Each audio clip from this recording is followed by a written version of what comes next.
Now, your forecast first, sponsored by Natax Heating, Cooling, and Plumbing. Kind of a chilly day across central Illinois because of all of this, all the cloud cover that we've seen. It really limited temperatures from warming up much at all. And you can still kind of see right here where the blue color is. These are your 40s and where the clouds are located. 43 in Champaign, and a quiet Neal Street here, which is typically full around this time of the evening. Temperatures are going to be into the upper 30s by 11 o'clock. Gets a little chilly to start tomorrow, but some nice weather coming later this week. I'll show it to you coming up. WCIA 3 News starts right now. Now on WCIA 3 News. Brace yourselves for an even longer stay at home. Governor Pritzker extends his order as the fight against COVID-19 continues. Expected the school year to end like this. It's not over, but it's sure going to be a different end. How Central Illinois superintendents are dealing with no students in their building. And looking to get tested for COVID-19, where you'll be able to do it free from your car, whether you have symptoms or not. You're watching your local news leader. This is WCIA 3 News at 6. I won't try and tell you that texting and calling each other is the same as hanging out in the hallways or in the lunchroom. And I won't try and tell you that a Zoom prom is the same as a real prom. Governor Pritzker trying to console high school students who learned today they will not return to the classroom until at least May 1st. That's because he extended his order to stay at home through the entire month of April. Good evening, I'm Jennifer Roscoe. Today was the deadliest day yet in Illinois' fight against COVID-19. 26 more people died, 937 tested positive. Now schools and businesses are all bracing to bunker down for an extended period. We have team coverage tonight and every night during this pandemic. Capitol Bureau Chief Mark Maxwell is live in Springfield, Andy Olson in Champaign. First we go to Mark. The Public Health Director says extending this order to stay home will help prevent the spread of the virus. And Jennifer, good evening. Dr. Anthony Fauci at the federal level also echoed that same advice in a press conference at the White House just moments ago. President Trump telling the American people to prepare for and brace for a painful 2 weeks or 3 weeks over the next days to come in the month of April.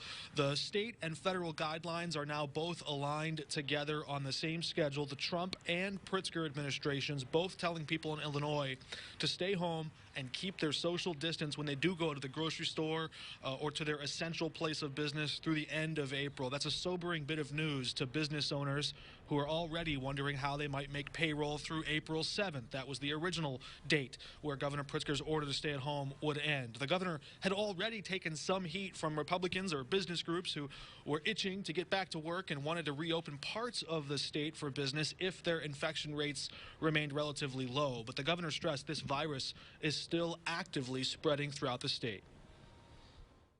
These interventions don't work if they're piecemeal across the state. It was only a few weeks back when we had just a handful of cases, all in one county. That's up to 5,994 across 54 counties. And we know that there are even more people out there who have contracted COVID-19 and already recovered without realizing it, or recovered at home and never qualified for a test. It's remarkable again now, and certainly of note, that Governor Pritzker and President Trump are now operating on the same timetable, appearing to look at some of the same data, even at the state and federal levels. For the last several days, the governor had suggested he might do this. He might extend this original order to stay at home. He announced that he'll do that, revising it officially tomorrow. Why tomorrow? Because the state can only issue a disaster proclamation for a period of 30 days at a time. Tomorrow being April 1st, he can do that for the full 30 days, and the governor is using essentially now every ounce of his executive power to shut down non-essential businesses and order people to stay at home through the full month. And Jennifer, yesterday, Governor Pritzker in a press conference, some comments that may have slipped under the radar, but a threat basically to any non-essential businesses who dares defy his order. He said if they have a license from the state, they could risk losing that even permanently going forward beyond just this order to stay at home. They could lose their state license if they defy his order. Jennifer. Yes, he is serious about this. All right, thank you so much. Now, some schools are hoping to return to the classroom before the end of the semester, but with the new stay-at-home order, we talked to one administrator who doesn't believe it'll happen. We continue our team coverage. Andy Olson live in Champaign now, and Andy, schools have had to get creative to continue teaching with this extension. How are districts adjusting? Jennifer, a lot of districts around had actually prepared for the possibility that today's extension was coming.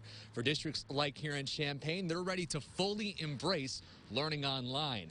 Now, with Governor Pritzker's announcement, schools will stay closed through the end of the month. One of the biggest problems to solve will be how students without access to computers can continue to learn from home. In Champaign, the school district lent Chromebooks to students who don't have one. In Monticello, they're planning on doing the same thing soon. Both district superintendents are trying to provide as much as they can as the semester may possibly end online. We believe that this effort will help our students continue to be engaged in opportunities for learning, whether it be for another week or for several weeks. None of us expected the school year to end like this. You know, it hasn't ended yet. It's just, going to end. It's ending differently with remote learning, and we're going to do the best we possibly can to keep the connections with our kids to each other, and then with the schools and their teachers.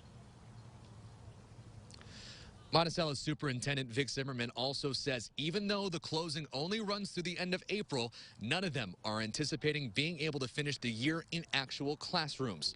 The school hopes to distribute Chromebooks as well as mobile internet hotspots beginning next week. Now in Champaign, the school district has already announced that they're going to continue their food distribution program, and they also said that they will continue to roll out online classes. It'll look different in every single school. They say they're going to continue to communicate with families on how to look at each individual school. In Champaign, Andy Olson, WCIA 3, your local news leader. Everybody needs to be a little patient at home. All right, thank you. Now, as we mentioned off the top, there are 26 more deaths here in Illinois, the most in one day so far. 2 of those are in McLean and Morgan counties. A total of 99 people have died in the state. There are more than 900 new cases in Illinois. The total is now just under 6,000 in 54 counties. Vermilion County has its first positive test. The county health department confirmed it this morning. The person is in their 20s and lives in Vermilion County, but they were tested for the virus in Champaign County, and that's where they're being treated. The Vermilion County Health Department says its staff is figuring out who might need to be fast-tracked for testing now. So what we do now is reach out to that initial patient, which we've done, get an idea of who this person lives with, who do they work with, who do they spend a lot of time with, and then we start contacting them as well and trying to track this as it moves its way through the community. The health department is not releasing any other information about the person at this time. A doctor in Macon County has tested positive for COVID-19. Memorial Health System says the doctor worked in an outpatient setting and had no contact with the hospital indicator. The person had traveled to an area with a large number of cases. They've been isolated since symptoms started. The health department is contacting anyone who may have been around the doctor. Memorial Health System said in a statement, quote, all Memorial colleagues are self-monitoring for symptoms and do not report to work if they have any signs of the illness. The safety of our patients and colleagues is always our top priority. We have an update on the outbreak at the senior living facility in Taylorville. Emergency managers in Christian County confirm there is 1 new case connected to the Rolling Meadows apartments. This brings the total up to 13 positive tests associated with the facility. 2 people were hospitalized, 1 was released. The other patient is in the ICU in Springfield. You may want to get tested for the coronavirus, but haven't been able to. Where you can go, whether you have symptoms or not. And also tonight, it was back to school for some students today, sort of how the new norm got started. And a recap of today, boy, our temperature fell below what is considered normal. Roofing Dog at Bratcher weather camera, 45 degrees. We should be in those upper 50s and nowhere near it. But sunshine is going to return. We'll talk about warmer temperatures and rain coming up.